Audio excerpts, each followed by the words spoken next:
سلام عليكم.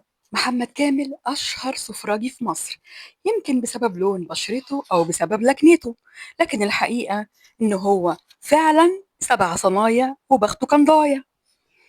محمد كامل كان بيشتغل موظف ري في السودان، وفي نفس التوقيت حصلت حادثة السردار المشهورة، فقامت القوات الإنجليزية بالتضييق على الموظفين المصريين اللي شغالين هناك.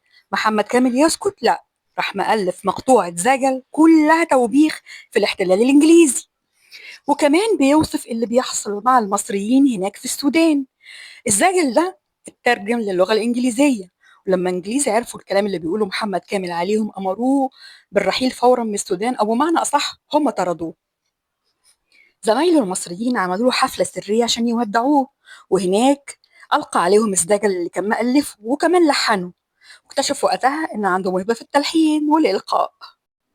رجع محمد كامل على مصر وقال يجرب حظه في حاجة تانية، فقال أجرب حظي في التمثيل، وطلع على أشهر فرقة تمثيلية كانت موجودة في الوقت ده، وهي فرقة منيرة المهدية، اللي خدته معاها في دور السفراجي والخدم في المسرحيات بتاعتها، اللي برع فيها وبرع في الدور ده أكتر من أبطال المسرحيات نفسهم.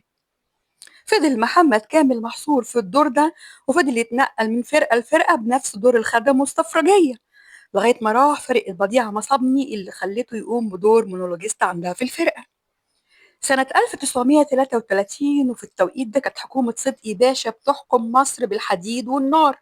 طبعا ما عجبش محمد كامل الكلام ده، فألف برضه مونولوج سخر فيه من طريقة حكم حكومة محمد صدقي اللي قبضت عليه فورا واترمى في الحبس لمدة شهر، وكان ممنوع عنه أي زيارة.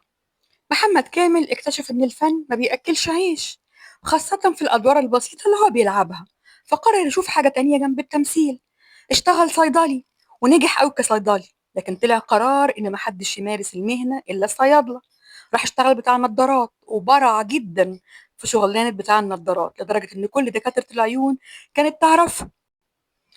أما حياته الشخصية فدي كانت قصة تانية خالص. كان متجوز 2 دفعة واحدة، منهم الممثلة قدرية كامل، ودي قصة، دي تبقى بنت أخت جلال بيار اللي بعد كده بقى رئيس تركيا مرة واحدة، واللي عرض عليها إن هي تتطلق منه وتسيب مصر وترجع على تركيا معاه، لكن هي كانت ست أصيلة ورفضت. قبل موته بكام يوم كان عنده شغل في بورسعيد، لكن فجأة ومن غير مقدمات نزل على القاهرة وقعد يمر على أصحابه وقرايبه يسلم عليهم نفر نفر أكنه بيودعهم. حتى مراته قدرية اللي كان متخانق معاها خناقة كده عادية بين الأزواج قرر برضه يروح لها عشان يصالحها، لكن القدر ما أمهلوش واتكل على الله.